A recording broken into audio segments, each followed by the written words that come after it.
ये डाइट अगर आप फॉलो करेंगे तो आप बीमार पड़ नहीं सकते, और जो बीमार हैं वो बीमार रह नहीं सकते।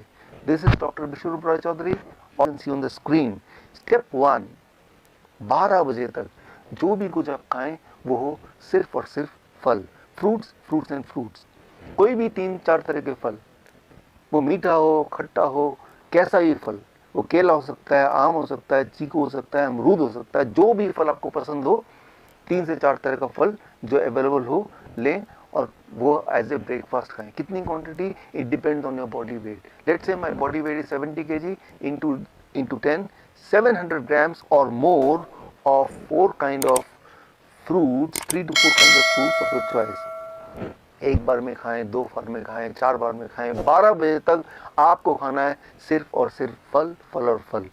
जितना ज़्यादा खाएंगे उतना अच्छा रहेगा भाई। नो रोटी, नो चपाती, नो चाय, नो ब्रेड, नो बिस्किट, सिर्फ और सिर्फ फल, फल और फल, भरपूर खाना है। अब लंच, जब भी आप लंच में बैठें 2 प्लेट लेके बैठें, plate 1 end plate 2।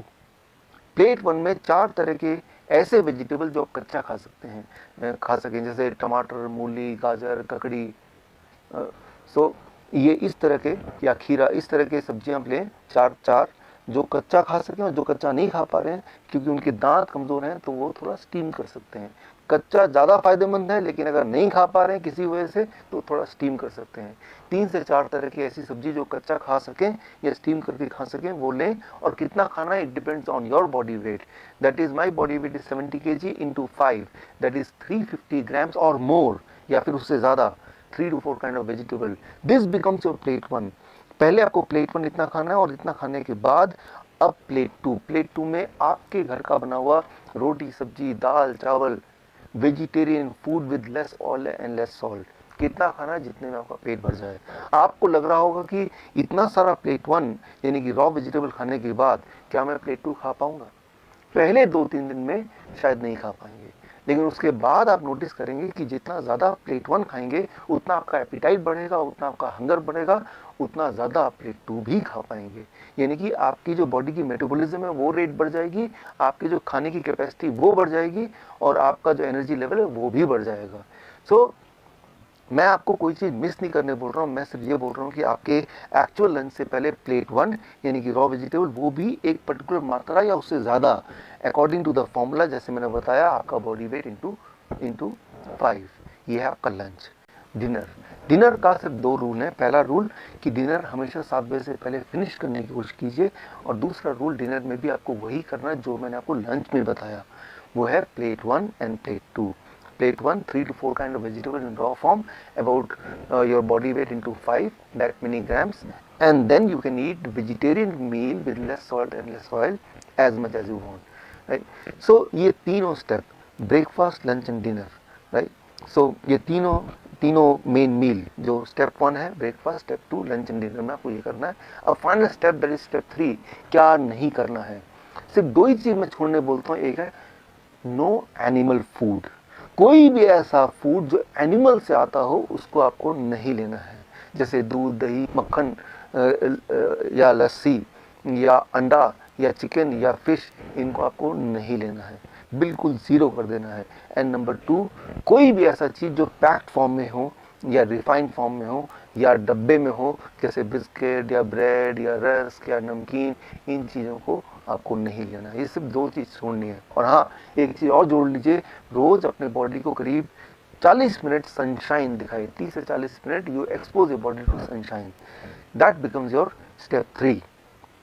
If you follow these 3 steps, अगर आप ये 3 स्टेप्स आप फॉलो करते हैं, so within the first 3 days your blood sugar will start coming to normal, यानी कि you will be force to stop the medication, you will be force to taper the insulin. अगर आपने insulin कम नहीं किया या ख़त्म नहीं किया, so you may land up in a hypoglycemic state, and that itself is very dangerous.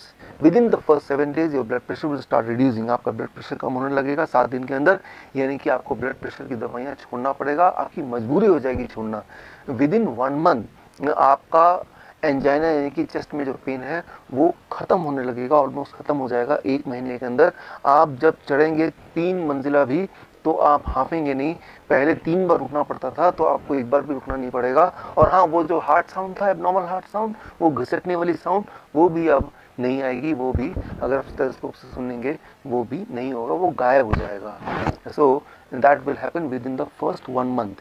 Your angina will go, your heart disease will go, that abnormal heart sound will also vanish, right? So that you can expect within 1 month. Within 2 months your thyroid will become normal, यानी कि thyroid की दवा आपको छोड़ना पड़ेगा या उसको taper down करना पड़ेगा.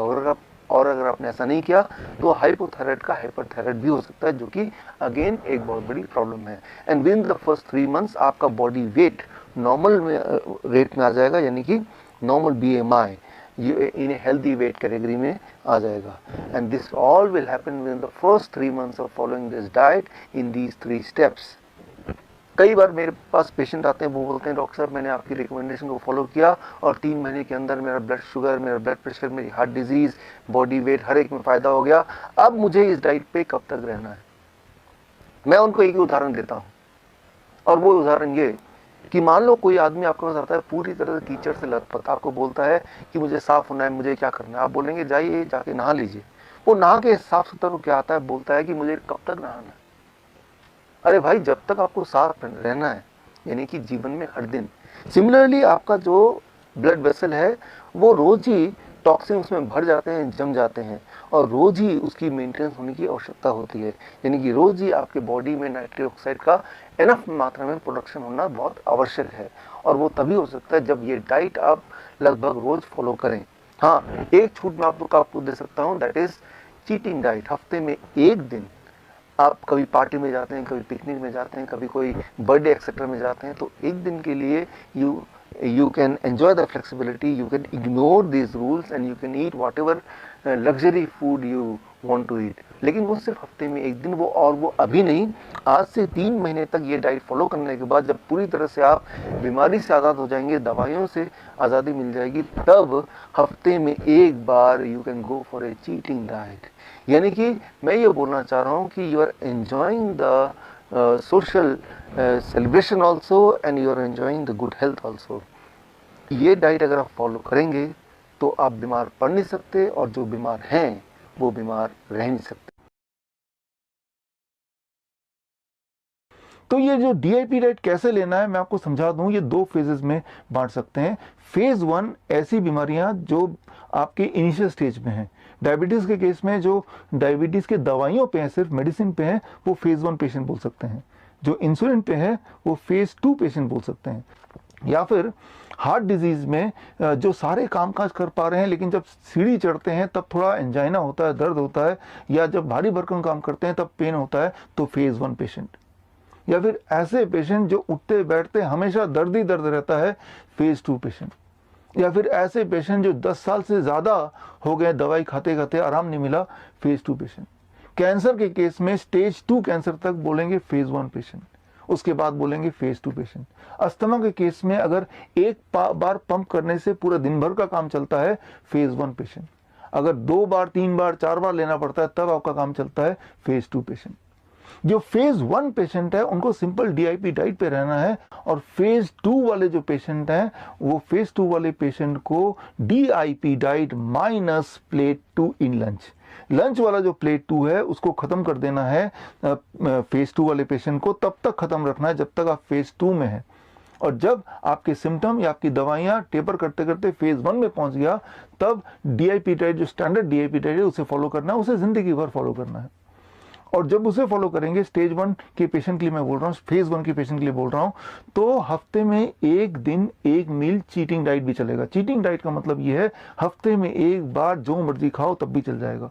मैं ये बोलना चाह रहा हूँ कि आपके टेस्ट के अनुसार जो भी आप खाना चाहें उसकी अनुमति है, लेकिन कभी कभी ताकि हेल्थ भी मेंटेन करें और साथ में अपना टेस्ट भी मेंटेन करें, दोनों का एक अच्छा कॉम्बिनेशन. अच्छी बात यह है कि कुछ दिनों में, मैं महीनों की बात नहीं कर रहा, कुछ दिनों में आपकी दवाइयां भी छूट जाएंगी और आपका हेल्थ भी अच्छा होने लगेगा, ऊपर से आप लाइफ का मजा भी उठा पाएंगे. तो ये तो बात हुई क्रॉनिक डिजीज की. अब बात करते हैं एक्यूट डिजीज. एक्यूट डिजीज में आता है फ्लू. फ्लू मतलब जब बुखार आ गया या लग रहा है कि बुखार आ जाएगा, या कमजोरी सी फील हो रही है, वीकनेस फील हो रही है, तो जैसे ही पहला सिम्टम आएगा आपको यूज करना है 3 step flu diet. 3 step flu diet क्या है? वो सिर्फ 72 आवर्स में ठीक करता है. अब इसके बाद एक्यूट डिजीज, मान लो चेहरे मुंह के अंदर कोई छाला पड़ गया, कोई अल्सर हो गया, कोई सोर हो गया, या फिर कहीं दांत में दर्द हो गया, तो क्या करेंगे? तो जो रूल है वो है DIP डाइट ब्रैकेट में लिक्विड, यानी कि लिक्विड फॉर्म में बना देना है DIP डाइट को, यानी कि जो प्लेट 1 है या फ्रूट ब्रेकफास्ट है, सबको मिक्सी में घोल के अलग अलग उनको स्मूदी के फॉर्म में पीना है 3 से 5 दिन। 3 से 5 दिन माइनस प्लेट 2 को 3 से 5 दिन हटा देना है, 3 दिन मिनिमम, मैक्सिमम 5 दिन। साथ में क्लोव ऑफ गार्लिक, लहसुन का एक टुकड़ा, उसको आप कूट के थोड़ा सा उसको वहीं पे रखिए जहां पे पेन है, अगर तो पेन है, अगर तो सो रहा है तब नहीं करना है, लेकिन दांत में दर्द है तो लहसुन का टुकड़ा भी रखना है, दिन में 1 बार 2 बार 3 बार आपके दर्द के अनुसार। तो इतना ही कर लेंगे तो मुंह से जुड़े हुए जितने भी सारे प्रॉब्लम्स हैं वो 3 से 4 दिन या 5 दिन तक ठीक हो जाएगा। और उसके बाद अब आप गांठ बांध लीजिए कि आप DIP डाइट पे ही रहें ताकि किसी तरह का कोई लाइफस्टाइल डिजीज आए ना। अब नीचे चलते हैं, स्टमक पे आते हैं। स्टमक से जुड़े हुए कोई भी प्रॉब्लम हो, एक्यूट प्रॉब्लम मतलब डायरिया है, लूज मोशन है, स्टमक एक है, 24 घंटे के लिए कोकोनट वाटर फास्टिंग, 24 घंटे के लिए सिर्फ कोकोनट वाटर पे रहेंगे, कुछ और नहीं, बिल्कुल कुछ और नहीं। कितना कोकोनट वाटर? आपके बॉडी वेट के हिसाब से। मान लीजिए आप 70 kg आपका वेट है, 7 ग्लास कोकोनट वाटर पूरे दिन भर में, कुछ और नहीं खाना, कुछ और नहीं पीना है। मैंने देखा है 24 घंटे लगते हैं पेट से जुड़े हुए सारे प्रॉब्लम को रिजॉल्व होने में। अब चलते हैं लंग्स पे। अगर सूखी खांसी है या अस्थमेटिक अटैक है, ऐसे केस में आपको क्या करना है? DIP डाइट के साथ टर्मरिक, ये टर्मरिक लेना है, हल्दी लेना है, हल्दी का एक टुकड़ा कितना बड़ा होना चाहिए? टुकड़ा आपके नेल के बराबर, थंब के नेल के बराबर होना चाहिए। और ब्रेकफास्ट से पहले एक टुकड़ा चबा चबा खाएंगे, लंच से पहले एक टुकड़ा चबा चबा खाएंगे, और डिनर से भी पहले एक टुकड़ा चबा चबा खाएंगे। मतलब DIP डाइट के साथ आपको इसको खाना है। कब तक खाना है ये? जितने दिनों तक आपका चेस्ट कंजेशन रहेगा, जितने दिनों तक ड्राई कफ रहेगा, जितने दिनों तक आपका रेस्पिरेटरी अटैक रहेगा, तब तक करना है। वो 3 दिन भी हो सकता है, वो 1 महीना भी हो सकता है। 3 दिन से लेकर 1 महीने के बीच में उसको करना है। तो ये है रेस्पिरेटरी प्रॉब्लम का सोल्यूशन। अब आते हैं किसी भी तरह के पेन।